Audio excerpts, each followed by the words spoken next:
আসসালামু আলাইকুম, শাইলার হেসেল থেকে আমি Shaila. Welcome to my YouTube channel and subscribe my channel. আজকে আমি রান্না করে দেখাবো রংপুরের ঐতিহ্যবাহী একটি খাবার, ডিম দিয়ে আলুর ডাল।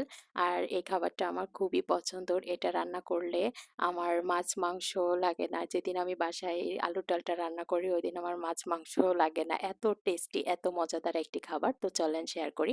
প্রথমে আমি ছোট আলুগুলোকে সুন্দরভাবে সিদ্ধ করে আমি বেছে নিয়েছি। আলুগুলোকে একটা একটা করে বেছে নিয়েছি। তারপরে এই যে আলুগুলোকে দেখতেই পাচ্ছেন আমি সুন্দরভাবে ম্যাশ করে নিচ্ছি। তো আমার আলুগুলা এই যে ম্যাশ করা হয়ে গিয়েছে। এখন আমি একটু পানি দিয়ে আলুগুলোকে মাখিয়ে রাখবো। এজন্য আমি সুন্দর করে আলুগুলোকে মাখছি। আমি কিন্তু আলুগুলো পুরোপুরি ম্যাশ করিনি। একটু একটু দানা দানা মতো রেখেছি। তারপরে যে আমি আলুর ভেতরে ডিম ভেজে দিব এজন্য আমি একটু পেঁয়াজ কুচি আর একটু কাঁচা মরিচ কুচি নিয়ে নিয়েছি। আমি এটাকে সুন্দরভাবে লবণ আর একটু হলুদ দিয়ে একটু ভালো করে মেখে নিচ্ছি। মেখে নিয়ে আমি এখন এর ভেতরে ডিম ভেঙে দিব। ডিম ভেঙে দিয়ে আমি সুন্দরভাবে ডিমগুলোকে ভাজি করে তারপরে আলুর ডালের ভেতরে দিব। এজন্য আমি দেখেন সুন্দরভাবে ডিমগুলোকে আমি ভেঙে দিয়ে দিলাম। পেঁয়াজ আর মরিচ কুচির ভেতরে দিয়ে আমি সুন্দরভাবে এই যে একটা কাঁটা চামচের সাহায্যে ডিমগুলোকে সুন্দরভাবে ফেটে নিলাম।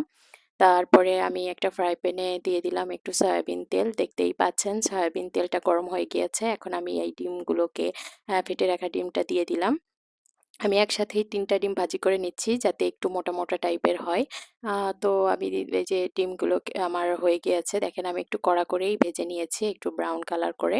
তারপরে আমার ডিমটা ভাজা হয়ে গিয়েছে। এখন আমি ডিমগুলোকে পিস, পিস করে কেটে নিচ্ছি। দেখতেই পাচ্ছেন আমি কিন্তু ছোট, ছোট করে কেটে নিচ্ছি। আমি ৪ পিস করে নিলাম। আ আমার এই পর্যায়ে ডিমটা ভাজি হয়ে গিয়েছে। এই খাবারটা কিন্তু অনেক মজাদার একটা খাবার। আপনারা বাসায় ট্রাই করে দেখবেন অবশ্যই। তো আমি তারপরে কড়াই চলে আসলাম রান্না করতে। আমি কড়াইতে হচ্ছে তেল দিয়ে দিয়েছি, সয়াবিন তেল। দেওয়ার পরে আমি দিয়ে দিলাম কতগুলো পেঁয়াজ কুচি।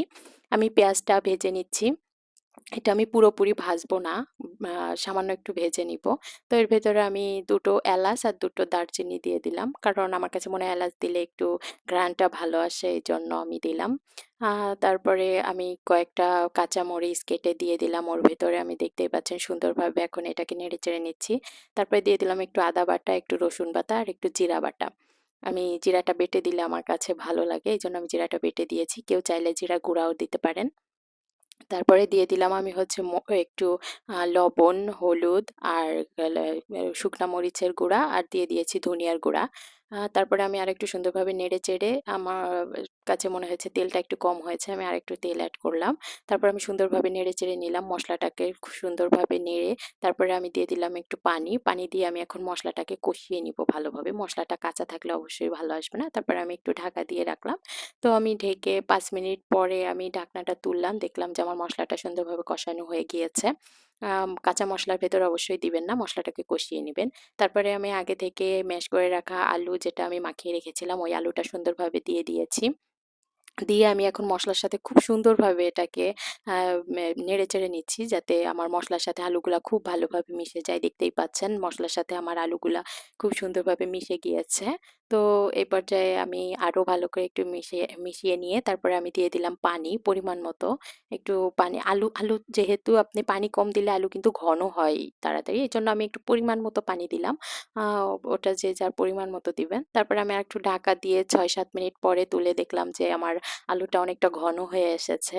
দেখতেই পাচ্ছেন অনেক সময় জাল করার পর ঘন হয়ে গেছে। তারপরে আমি সেই ভেজে রাখা ডিমগুলোকে সুন্দরভাবে আলুর ভেতরে দিয়ে দিলাম। তারপরে আমি দিব একটু ধনিয়ার পাতা। ধনিয়ার পাতা আমি কুচি করে রেখেছি। পরে আমি এই ধনিয়ার পাতাগুলো সুন্দরভাবে দিয়ে দিচ্ছি। আ আলুর ডালের ভেতরে দেখতেই পাচ্ছেন ধনিয়ার পাতা দেওয়াতে কিন্তু ঘ্রাণটা অনেক সুন্দর আসছে এবং দেখতেও খুব সুন্দর লাগছে। আমি আরো একটু ঢেকে দিয়ে আমি ৬-৭ মিনিট পরে আবার তুলে দেখলাম যে আমার ইয়েটা অনেক ঘন হয়ে গিয়েছে। তো আমি আলুর ডালটা বাগার দেওয়ার জন্য আমি ছোট একটা কড়াই নিয়েছি। কড়াইতে একটু তেল আর একটু পেঁয়াজ কুচি আর কিছুটা রসুন কুচি দিয়ে আমি সুন্দরভাবে ভেজে নিব এটা ব্রাউন কালার হওয়া পর্যন্ত। তো দেখতেই পাচ্ছেন আমি ভেজে নিচ্ছি। আপনারাও কিন্তু এভাবে বাড়িতে ট্রাই করে দেখবেন। আলুর ডালটা কিন্তু খুব মজাদার একটা খাবার। আ আমার দেখতেই পাচ্ছেন আমি পরে ওই বাগার দিয়ে দিলাম পেঁয়াজ কুচি ধন্যবাদ সবাইকে দেখার জন্য।